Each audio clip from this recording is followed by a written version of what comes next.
আমি তিথি Pakrashi team EDP of বাংলাদেশে আপনাদের সবাইকে স্বাগত জানাচ্ছি। আজকে আমাদের আলোচনার বিষয় নারীরা উদ্যোক্তা হলে কি ধরনের সমস্যার সম্মুখীন হতে পারে।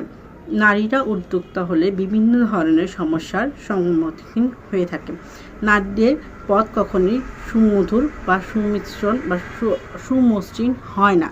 নারীদেরকে বিভিন্ন ঘাত প্রতিঘাতের পর তাদের উদ্যোক্তা জীবন চালিয়ে যেতে হয়। তাদের প্রথম এবং প্রধান সমস্যা হয় সমাজ বা সামাজিক প্রতিবন্ধকতা।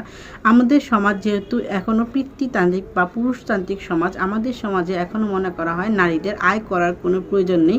নারীদের প্রধান কাজ হচ্ছে সংসার সামলানো এবং নারীদের সংসারে নিজের সময় ব্যয় করা। তাদের আয় করার জন্য বা তাদেরকে খাওয়ানো পড়ানোর জন্য আমাদের পুরুষরা রয়েছে বা আমাদের বাবা ভাই অথবা স্বামী রয়েছে, তারা আয় করে আনবে এবং নারীরা সংসারে সেগুলো খরচ করবে বা সংসার দেখাশোনা করবে। তাদের এই প্রধান বাধাগুলো আসে পরিবার এবং আমাদের এই সমাজ থেকে। দ্বিতীয় আসে আমাদের অর্থনৈতিক সমস্যা। আমরা নারীরা প্রথম উদ্যোক্তা হিসেবে যখন ব্যবসা শুরু করি, তখন আমাদের প্রথম অর্থ বা মুনাফা প্রয়োজন হয় বা মূলধন সেগুলো প্রয়োজন হয়। আমাদের মূলধন আমাদের পরিবার থেকে আমরা কাম্য করে থাকি। যখন আমাদের পরিবার সেই সাপোর্টগুলো দেয় না, তখন আমরা অন্য জায়গায় সাপোর্টের জন্য যাই, যেমন ব্যাংক থেকে লোন নিতে যাই। যখন ব্যাংক থেকে লোন নিতে যাই তখন বিভিন্ন প্রতিবন্ধকতা আসে, যার জন্য আমরা সেই ধরনের সুযোগ সুবিধাগুলো পাই না। তৃতীয় আসে পারিবারিক ভারসাম্য রক্ষা এবং পারিবারিক সাপোর্ট।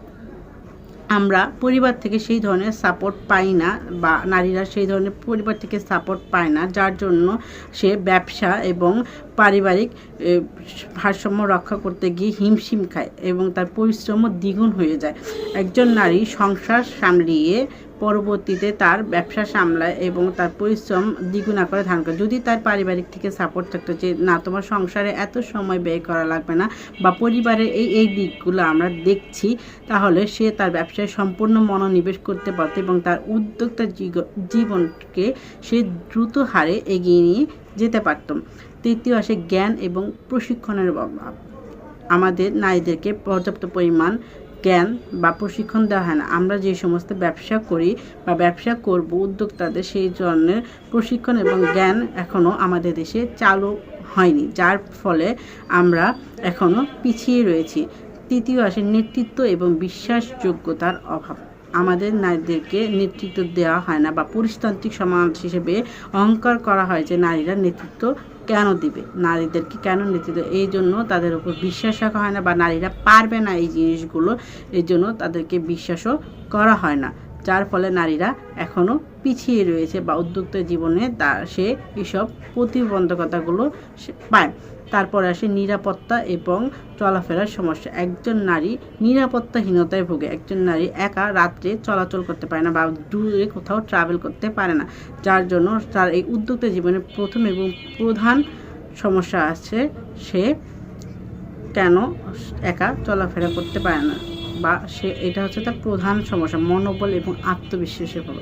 একজন নারী মনোবল এবং আত্মবিশ্বাস ভেঙে দেওয়ার জন্য তার পরিবার সর্বপ্রথম দেয়। তার পরিবার থেকে তাকে মানা করে দেওয়া হয় যে তুমি এটা পারবে না, তো তুমি এটা কখনোই করতে পারবে না। তার আত্মবিশ্বাস এখানেই ভেঙে বা গুঁড়িয়ে যায়, তখন নারী সেইভাবে দাঁড়াতে পারে না।